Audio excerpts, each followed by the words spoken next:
Père, tu m'as dit ce jour-là, de la même manière, tu as placé tes paroles dans la bouche du prophète Jérémie. Tu as placé aussi ta parole dans ma bouche. Merci de nous parler. Au nom puissant de Jésus. Merci pour l'Esprit Saint. Au nom de Jésus. Amen. Je suis dans le livre des prophètes Jérémie. Je vais lire le 2e chapitre et je vais lire les 3 premiers versets. La parole de l'Éternel me fit adresser en ces mots. Va, écris aux oreilles de Jérusalem. Ainsi parle l'Éternel. Je me souviens de ton amour lorsque tu étais jeune, de ton affection lorsque tu étais fiancé. Quand tu me suivais au désert, dans une terre inculte, Israël était consacré à l'Éternel. Il était les prémices de son revenu. Tout ce qui a mangé se rendait coupable, et les malheurs fondaient sur eux, dit l'Éternel.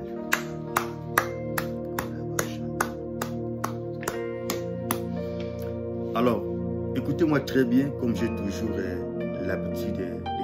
En fait, en réalité, ce n'est pas vraiment que vous m'écoutez très bien, mais écoutez très très bien la parole de Dieu au travers de son serviteur. La Bible nous dit ceci. Vous savez, à tout moment, je médite ces paroles, ça me rend... en fait, ça me fait comprendre les temps de cœur de Dieu. Et quand il parlait au prophète Jérémie en ces temps-là au sujet de ses prophéties. Et la Bible nous dit ceci. Je me souviens de ton amour lorsque tu étais jeune. Écoutez-moi très bien. Vous savez, quand on est jeune, on a la vigueur, une force, une énergie incroyable. Alors, l'Éternel rappelle Israël en disant, aujourd'hui l'Éternel te rappelle. Toi le serviteur de Dieu, la servante de Dieu, enfant de Dieu. L'Éternel te dit ceci. Je me souviens de ton amour lorsque tu étais jeune. Je me souviens même la première fois que tu as entendu parler de Jésus-Christ. Je me souviens quand tu as été baptisé.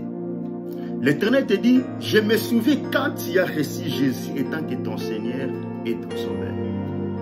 L'Éternel te dit, je me souviens encore quand tu as débuté ton ministère.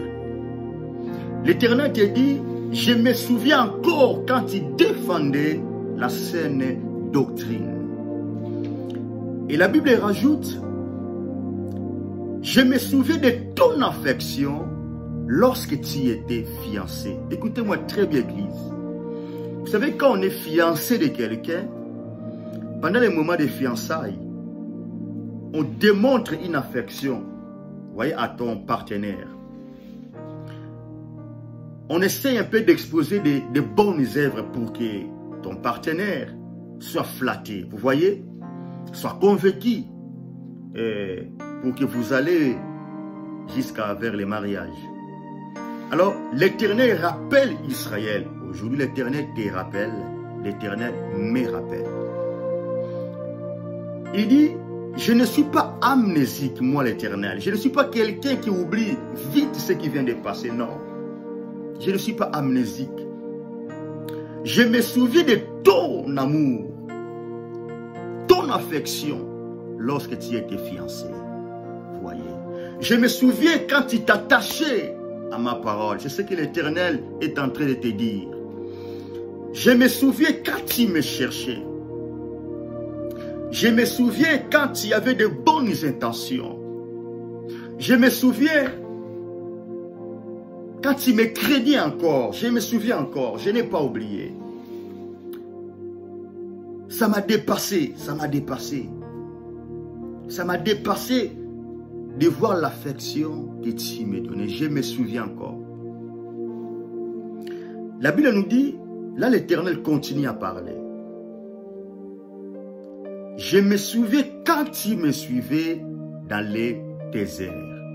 Vous voyez, vous savez très bien plus que moi, dans les déserts, c'est toujours chaud. Et souvent, quand on parle des déserts, prophétiquement, ça peut symboliser beaucoup de choses. Mais on prend beaucoup plus les déserts comme les moments de solitude, les moments de souffrance, les moments des angoisses, les moments de manque, les moments de la pauvreté. Alors, l'Éternel te dit ceci. Je ne suis pas un ingrat, non. Je me souviens quand il me suivait, même dans les déserts. Église, écoutez-moi très très bien, homme de Dieu, servante de Dieu, enfant de Dieu. L'Éternel te dit ceci, je ne suis pas ingrat. Je n'ai pas oublié quand il me suivait. Même dans les déserts, c'est-à-dire quand il n'y avait rien, mais tu me suivais. Quand il n'avait pas encore la maison, mais tu me suivais. Quand il n'avait pas encore de quoi manger, de quoi vêtir, mais tu me suivais. L'Éternel te dit, quand tu n'avais pas encore la popularité comme tu as aujourd'hui, je me souviens, tu me suivais. Quand tu n'avais pas encore de partenaires pour te soutenir, tu me suivais. Je me souviens encore. Tu me suivais dans les déserts. Je me souviens encore. Quand tu n'avais pas encore de papiers dans les pays étrangers que tu es, je me souviens encore, mais tu me suivais quand même. Quand tu n'avais pas encore de voiture, je me souviens. Quand tu n'avais pas encore de travail, je me souviens, moi l'Éternel. Quand tu me suivais au désert. Tu n'avais pas encore l'influence que tu as aujourd'hui, non. Tu n'avais pas encore le nom que tu as aujourd'hui. Tu n'avais pas encore. Tu me suivais dans les déserts. Je n'ai pas oublié. Je n'ai pas oublié.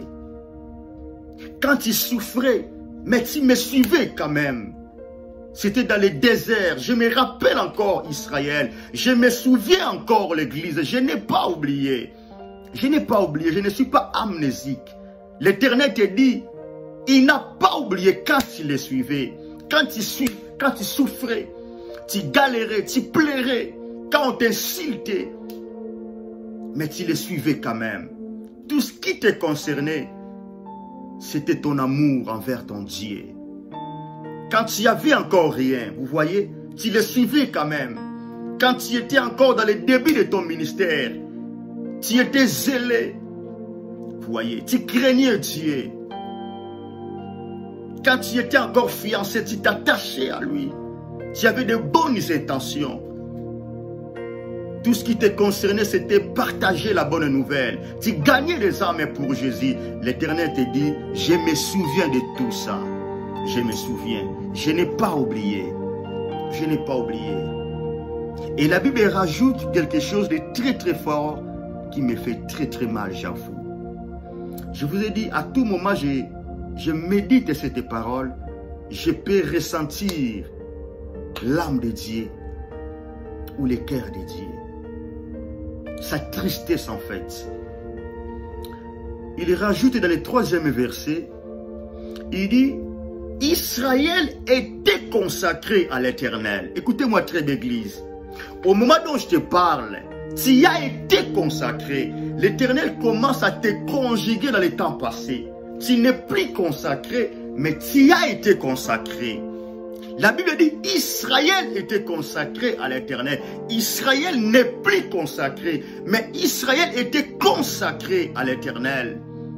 Tu as été consacré à l'Éternel, mais maintenant, au moment dont je parle, tu n'es plus consacré. Tu as oublié ce qui fait la force. Tu as oublié ce qui a causé ta réussite, ta victoire, ta consécration. L'Éternel te dit, tu as été consacré dans les débuts, mais maintenant tu n'es plus. Vous voyez, tu n'es plus consacré. Tu n'es plus consacré. Tu n'es plus consacré. Écoutez, au moment dont je parle, je m'adresse, ou Dieu s'adresse, à deux catégories de personnes. Première catégorie sont des gens qui ont été consacrés à l'Éternel, dont l'Éternel se souvient de leurs bonnes œuvres, mais pour le moment, il ne pratique plus les bonnes œuvres. Il ne marche plus selon la pensée de l'Éternel, selon la volonté de Dieu. Là, c'est la première catégorie. Et deuxième catégorie, c'est là que je vais finir, sont des gens qui jusqu'à aujourd'hui, ils gardent leur consécration. Écoutez, à vous l'Éternel, vous dites ceci. Ce qui fait votre force, ce qui fait votre réussite, ce qui fait que les gens vous sollicitent, ce qui fait que les gens vous aiment beaucoup, ce qui fait que des partenaires s'approchent de vous, ce qui fait que vous soyez influent, ce qui cause réussite de votre ministère, l'Éternel me dit de te dire, c'est votre consécration. Église, dans le 3e verset, dans le dernier paragraphe, la Bible nous dit ceci. Israël était consacré à l'Éternel. Et quand Israël était consacré à l'Éternel, Israël était intouchable. Écoutez-moi très l'Église. L'Éternel dit, tout ce qui pouvait prendre risque de toucher Israël, il a subi les conséquences de son risque. Vous voyez. Quand Israël était consacré, il était intouchable. Mais l'Éternel dit, aujourd'hui Israël est devenu comme tout le monde. Vous voyez. Parce que tu as perdu ta consécration, l'ennemi a pris l'accès. Parce que tu as perdu ce qui faisait la force, l'ennemi s'est permis de te toucher. L'Éternel te dit ceci, garde ta consécration. Parce que ce qui fait que l'ennemi ne te touche pas, c'est ta consécration. Ce qui fait que malgré beaucoup de pièges, malgré des poisons, des attaques nocturnes, pendant la journée, mais ce qui fait que tu ne sois pas vaincu, l'Éternel me dit de te dire, c'est la consécration que tu gardes encore avec lui. Et Dieu t'encourage de garder ta consécration. Car c'est ce qui fait ta force. Et toi qui avais perdu la consécration, l'Éternel m'envoie pour te dire, revenez encore dans la raison. Car il est ton Père. Il est prêt de te recevoir. Il n'a pas oublié toutes les bonnes œuvres que tu as pratiquées déjà. Mais tu peux encore faire mieux. Et Dieu peut encore faire mieux avec toi. Car il n'a pas encore fini avec toi. Reviens dans sa main. Garde ta consécration. Avant que je finisse, gardez ces deux choses. Toi qui étais loin de l'Éternel, l'Éternel t'appelle de revenir. L'Éternel a encore besoin de toi. L'Éternel a encore tant de choses à accomplir avec toi. Et toi qui gardes encore la consécration, l'Éternel me dit de te dire ceci. Regarde ce qui était arrivé en Israël lorsqu'ils ont perdu leur consécration. Ils étaient les proies de l'ennemi. Garde ta consécration. Garde ta consécration jusqu'au bout. C'est ce qui fait ta force. Que l'Éternel Dieu des armées te bénisse. L'apôtre Jérémie Matondo. N'oubliez pas de s'abonner sur notre chaîne YouTube. L'Éternel vous bénisse. L'Éternel vous garde. Au nom puissant de Jésus. Bonne semaine.